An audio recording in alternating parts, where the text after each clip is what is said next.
I see so many articles where journalists claim that, oh, video games cause real world violence or misogynistic attitudes or even just generally terrible things, and social media users do the same things, yet they reference one article from a random source or no articles at all, which is frustrating to see because I don't want people running around saying gamers are awful people based on false information. So I try my best to point out the good studies that release that disprove these lunatics' claims, and yet another study has been released finding that games do not cause misogynistic attitudes or body image issues in women and men.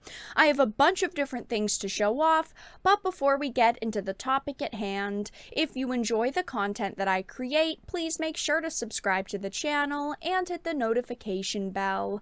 Follow me on social media like Twitter or mine so that you can see when my content is posted. And of course, if you do really enjoy the videos and the live streams that I create, please consider becoming a Dark Titan via Patreon for just $1 a month, or support the channel via YouTube memberships. All of the links are in the description, and of course, I do really appreciate all of the support. So I found this article on Bounding into Comics. It says study finds video games with sexualized content do not cause misogynistic attitudes or body image issues. And this is always great to see. Because again, we see people on social media make ridiculous claims that video games are these terrible, awful things, and they influence people to be just generally crappy individuals in real life, which isn't the case. It says, according to the results of a recent study, psychologists have found that the evidence is weak that sexualized games influence player attitudes and behavior.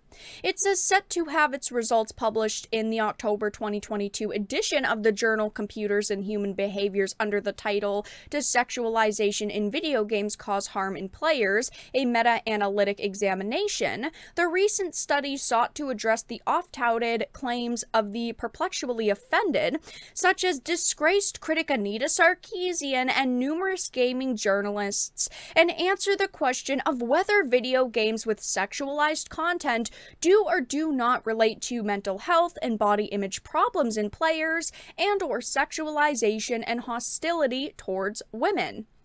Now, I hear this claim all of the time that, oh, gamers are just such awful people, and you know, it's the video game's fault, okay? The video games are making people violent, making people hate women, which is, of course, absurd.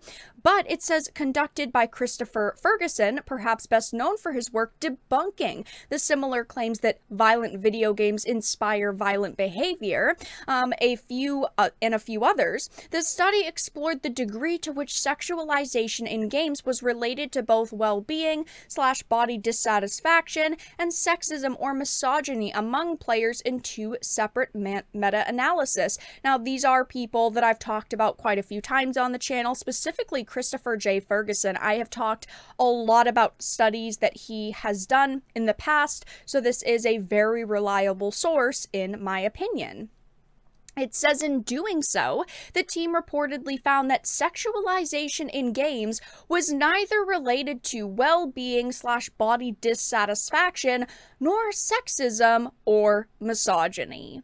Better design studies and those that showed less evidence for researcher expectancy effects tended to find less evidence for effects, they explained. As appears commonly in other realms of media effects, the evidence is weak that sexualized games influence player attitudes and behaviors. Now, I say this all of the time. I'm not claiming that every single person in gaming is a wonderful, perfect person, right? Because everyone is different. But this is what matters the most to me, is studies that are coming out that are saying, no, in fact, even though people want to claim it, video games do not cause real-world violence. They do not cause misogynistic attitudes. They do not cause sexism. They do not cause all of these terrible things. And again, these hack gaming journalists love to throw around claims that gamers are just awful people.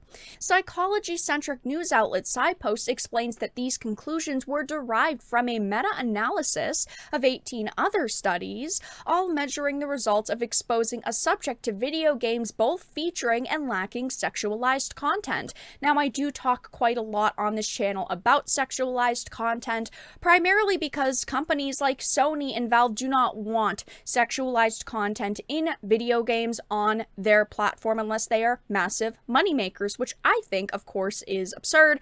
I don't think that they should be blocking developers from creating what they want and saying, your game can't be on our platform unless A, you're going to make us a lot of money, or B, you don't have certain content in it. I do talk about this a lot.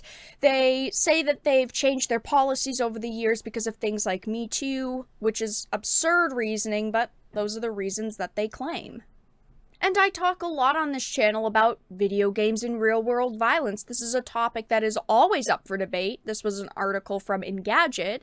It says video games do not cause violent behavior. There is no scientific consensus-backed research supporting the idea that playing video games, even bloody realistic shooters, leads to real-life acts of brutality. However, this misguided theory prevails. Now, of course, we've seen over the years tragedies happen. Maybe the individual who did it played video games in the past, and of course you have politicians looking at video games going, is this the reason why they did it? I'm not going to talk about any specific situations, but I'm sure you all know the situations that I'm talking about. Now, since this article was from 2018, it does say that video game industry leaders were scheduled to meet with Trump to discuss the problem. The Entertainment Software Association will be there, and it had a clear message for the White House. Video games are plainly not the issue. Entertainment is distributed and consumed globally. But the article says this isn't a new setting for the ESA. The trade association represents due-paying titans including Sony, Microsoft, Activision, and Nintendo, and it's the industry's first line of defense against federal attempts to regulate video games. It does talk about the history of the ESA. For example, the ESA established the Entertainment Software Rating Board in '94 in the height of video game panic in Congress. The ESRB's promise to put ratings on all games placated politicians who were calling for the government to step in and censor. It's expected for the ESA to fight against a negative image of the video game industry. However, it isn't the only organization that argues against the link between violence and video games. Academics, the U.S. Supreme Court, and most Americans recognize that there is no correlation between on-screen cruelty and actual violence, but this is a debate that has gone on for years and years, and it's not going to stop anytime soon. But these are the people who make these claims with absolutely no evidence, and that's the problem, is that there's a lot of people that make a lot of claims that video games are these awful, terrible things and they corrupt people, yet they have no evidence. That's why I like to talk about studies like this where they find that video games with sexualized content do not cause misogynistic attitudes or body image issues, or when there are new studies that come out that show violence is not caused by video games. But that's all that I really had to discuss in this video. Let everyone know your thoughts in the comment section down below. If you enjoyed it, please make sure to give it a like, share it, and subscribe to the channel. And of course, if you didn't, make sure to give it a dislike. I appreciate your support either way, but I will talk to you all again in the next video really soon.